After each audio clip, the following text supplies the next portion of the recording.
Welcome back to your channel sir Tarun Pani, exclusive channel for ICSE board students. और आज Julius Caesar का act 5 scene 4। तो act 5 scene 3 में हमने पढ़ा कि कायस कैशियस ने सुसाइड कर लिया है। वो इतना कायर था कि उसे यकीन नहीं था कि उसकी सेना जीत सकती है, और एंटोनी की सेना ने सच में उसकी सेना को हरा भी दिया। अब बारी है बैटलफील्ड के दूसरे पार्ट की, जहां पर ब्रूटस और उसके कुछ वफादार साथी उसके साथ हैं। तो आइए देखते हैं क्या हो रहा है इस सीन में। तो ब्रूटस अपनी सेना के साथ दूसरे पार्ट में है। फर्स्ट पार्ट तो वो लोग हार चुके हैं क्योंकि कायस कैशियस मारा गया है। मेसेला जो कि उसके साथ था, उसके पास देखने गया था, उसने देखा कि मेसेला ने देखा कि कायस कैशियस और टिटेनस दोनों ही मरे पड़े हुए हैं। तो कमांडर भी मारा गया और कायस कैशियस भी मारा गया। तो इस तरीके से ब्रूटस को एक सदमा लगेगा, पर अभी भी ब्रूटस ने हौसला नहीं हारा है। वो अपने सैनिकों को एनकरेज करेगा। आइए देखें। Brutus, yet countrymen, O yet hold up your heads. तो वो अपने सेना को, अपने सैनिकों को एनकरेज कर रहा है कि अपने सर को ऊंचा रखना है, अर्थात हमें झुकना नहीं है, हमें फाइट बैक करना है। और यहां से बात करके वह सेना के लोगों से, अपने आर्मी के लोगों से वो आगे बढ़ जाता है। तो ब्रूटस, मेसेला और फ्लेवियस ये तीनों आगे बढ़ जाते हैं। यहां पर कैटो है। कैटो ब्रूटस की सेना का एक इंपॉर्टेंट सोल्जर है। What bastard doth not. Brutus के एनकरेजमेंट के बाद वो बोलता है, कौन होगा ऐसा बास्टर्ड जो कि देश के लिए, अपने शान के लिए सर ऊंचा करके नहीं लड़ेगा, अर्थात हम लड़ने के तैयार हैं, हम हार नहीं मानेंगे। इसलिए वो कह रहा है व्हाट बास्टर्ड। ठीक है, वैसे बास्टर्ड एक गाली होती है। Who will go with me, तो कौन है मुझसे लड़ेगा, आ जाओ। क्योंकि अब एंटोनी के सैनिक यहां पे लड़ने के लिए आ चुके हैं इस सीन में। I will proclaim my name about the field. मैं अपना नाम घोषित करता हूं कि मेरा नाम ये है। और क्या नाम बताएगा? I am son of Marcus Cato. अपने पापा का नाम बता रहा है क्योंकि वो एक बहुत ही महान योद्धा थे, मार्कस कैटो। एंड अपने बारे में कहता है अ फो टू टायरेंट। मैं एनिमी हूं। वो मतलब होता है एनिमी। मैं टायरेंट्स का, अत्याचारी लोगों का दुश्मन हूं। एंड माय कंट्रीमैन्स फ्रेंड, और अपने देशवासियों का दोस्त हूं। ये अपना कैरेक्टर बता रहा है, अपनी प्रशंसा भी कर रहा है Cato. I am son of Marcus Cato repeat कर रहा है। तो मार्कस कैटो की फाइट होगी एंटोनी की सिपाहियों से, और क्या होगा आइए देखें। लूसिलियस वो भी इस सीन में मौजूद है। लूसिलियस ब्रूटस का एक बहुत ही प्यारा दोस्त है, एक अच्छा दोस्त है। वो लूसिलियस जो है वो क्या कहेगा अपने बारे में कि आई एम ब्रूटस। देखिए, लूसिलियस ब्रूटस को बचाने के लिए क्या कह रहा है? मैं ब्रूटस हूं, मार्कस ब्रूटस हूं। ब्रूटस माय कंट्रीमैन्स फ्रेंड, नो मी। मैं हूं अपने देशवासियों का दोस्त, मुझे पहचानो, मैं ब्रूटस हूं। ध्यान दीजिएगा कि एंटोनी के सैनिक ये नहीं पहचानते हैं कि मार्कस ब्रूटस कौन है, लूसिलियस कौन है। तो लूसिलियस ब्रूटस को बचाना चाहता है, इसीलिए सारा नाम अपने ऊपर लेता है, डिस्गाइज करते हुए कह रहा है कि अरे मैं ब्रूटस हूं, ताकि लोग इसे ब्रूटस समझ के मार दे। एंटोनी के सोल्जर्स कैटो को मार देंगे। यंग कैटो मार दिया जाएगा और लूसिलियस वहीं मौजूद है। देखो क्या कहेगा कैटो के मरने पर। ओ यंग एंड नोबल कैटो, तारीफ कर रहा है। आर्ट दाउ डाउन, तो तुम यहां धरती पे पड़े हो, अर्थात कैटो मार दिया गया है, उसकी लाश वहां पड़ी हुई है।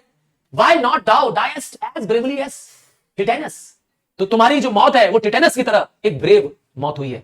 एंड मेयस्ट बी ऑनर्ड बीइंग कैटोस सन, और तुम्हारा ऑनर हमेशा रहेगा क्योंकि तुम कैटो के सन हो। मैंने कहा था कैटो के फादर एक बहुत ही बड़े, एक रिनाउंड सोल्जर रहे हैं, है ना, फाइटर रहे, इसीलिए तो तुम्हारी भी अपने पिता की तरह क्या होगी, मान सम्मान होगी।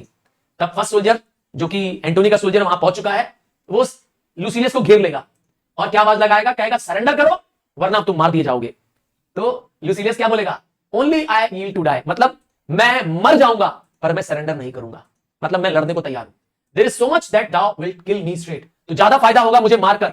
ये वो जो लूसिलियस है चाहता है कि एंटोनी के सैनिक उसे मार दे ब्रूटस समझकर, तो इसलिए कह रहा है कि तुम मुझे मार दो, तुम्हें फायदा मिलेगा, तुम्हें पैसे मिल रहे हैं, ऑफरिंग मनी, किल ब्रूटस, मैं ब्रूटस हूं, मारो और ऑनर महसूस करो ब्रूटस की मौत का। भाई तुमको ब्रूटस को मारने पे बहुत इज्जत मिलेगी, है ना, पर जानते हैं सैनिक मारेंगे नहीं। तो जो फर्स्ट सोल्जर होता है बोलता है वी मस्ट नॉट, नहीं नहीं, हम आपको नहीं मारेंगे, तुमको बल्कि प्रिजनर बनाएंगे, तुम एक नोबल प्रिजनर हो भाई, राजा हो, है ना, एक हेड हो, इसीलिए। तब तक एंटोनी भी आ जाएगा और लोग खुश होंगे, सोल्जर्स खुश होंगे कि हमने तो ब्रूटस को कैद कर लिया। देखिए क्या होगा।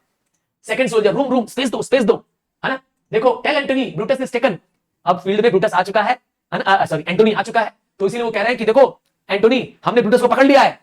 क्योंकि मैंने कहा था और सैनिक ब्रूटस को नहीं पहचानते हैं, पर एंटोनी तो पहचानता है। देखिए क्या कहेगा। फर्स्ट सोल्जर पहले बताएगा, I will tell the news, मैं बताऊंगा एंटोनी को, here come the general, general मतलब Antony, Brutus is taken, Brutus is taken. वो बहुत खुश है। फर्स्ट सोल्जर इसलिए खुश है कि अरे मैंने ब्रूटस को पकड़ा है, मैंने ब्रूटस को गुलाम बनाया है। एंटोनी जैसे ही देखेगा, बोलेगा कहां है मुझे दिखाओ।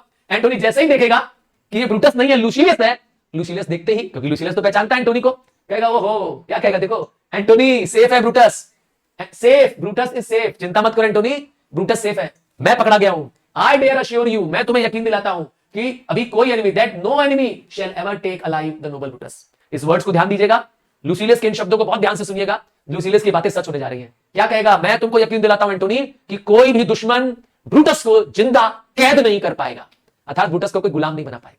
ये बात याद रखना। The gods defend him from such so great a shame, और भगवान भी उसको ऐसी शर्मिंदगी, ऐसे शेम से बचा लेंगे। कैसा shame? Being taken as a prisoner, गुलाम बनने का शर्म, है ना, हार करके जंजीरों में जकड़े जाना, गुलाम बने जाना, ये तो बहुत शर्म की बात है। तो बोला ऐसा शर्म ब्रूटस को झेलना नहीं पड़ेगा। When you do find him or alive or dead, तो जब भी तुम ब्रूटस को दोबारा मिलोगे, ये वो एंटोनी को कह रहा है कि जब भी तुम ब्रूटस को मिलोगे तो तुम ब्रूटस को ब्रूटस के जैसा ही मिलोगे, लाइक ब्रूटस मिलोगे, जैसा वो सर्वदा था, जैसा वो हमेशा था। एज अ रिस्पेक्टेड पर्सन मिलोगे, कभी भी उसे प्रिजनर के रूप में या कैदी के रूप में तुम उसे नहीं पकड़ पाओगे। ठीक है, ये अश्योरेंस दे रहा है लूसिलियस। देख लीजिए कितना अच्छा दोस्त है। ठीक, देखिए उसके लिए तो उसने क्या किया, झूठ भी बोला। अब देखिए एंटोनी क्या करेगा। एंटोनी का कैरेक्टर भी पता चलता है कि चाहता तो एंटोनी उसको भी मार सकता था, बदला ले सकता था, बोलता ना दिस इज नॉट ब्रूटस। अपने सिपाहियों को बताता है कि ये लूसिलियस है भाई, ये ब्रूटस नहीं है friend, but I assure you a prize no less in worth. But दोस्तों मैं तुम्हें बताऊं कि इसकी कीमत ब्रूटस से कम नहीं है, मतलब ये ब्रूटस की तरह ही महान है, लूसिलियस महान है। कीप दिस मैन सेफ, बचा लो इसको, मारना मत इसको। Give him all the kindness, इसके साथ अच्छे से बर्ताव करो। I had rather have such man my friend than enemies, मैं ऐसे लोगों को अपना दोस्त बनाना पसंद करूंगा, ना कि अपना दुश्मन। लूसिलियस को अपना दोस्त बनाना चाहता है। गो ऑन, चलो सब सैनिकों यहां से निकलो, and see where the Brutus be alive और डेड, खोजो जाके ब्रूटस को, जिंदा या मुर्दा। एंड ब्रिंग अस वर्ड, और तब मुझे बताओ कहां मैं मिलूंगा तुम लोग को। मैं तुम्हें मिलूंगा ऑक्टेवियस के टेंट में। ऑक्टेवियस सीजर के पास एक सेना है, याद ही है, एक सेना की टुकड़ी ऑक्टेवियस सीजर के पास है, तो मैं जा रहा हूं उसके टेंट पर, मैं तुम लोग को वहीं मिलूंगा। हाउ एवरीथिंग इज चांस, तो किस तरीके से यह सब बदल गया, है ना, सब कुछ बदल गया। कुछ ही पल में युद्ध क्या हो गया, एंटोनी के पक्ष में हो गया। इससे पहले लग रहा था शायद दोनों बैटल ग्राउंड में बराबर लग रहे थे, दोनों ही सेनाएं इक्वल लग रही थी, पर सारा कुछ अब एंटोनी के बस में है। दे एग्जिट इन डिफरेंट डायरेक्शंस, और वो लोग अलग अलग दिशाओं में चले जाते हैं। So this brings to the end act 5 scene 4।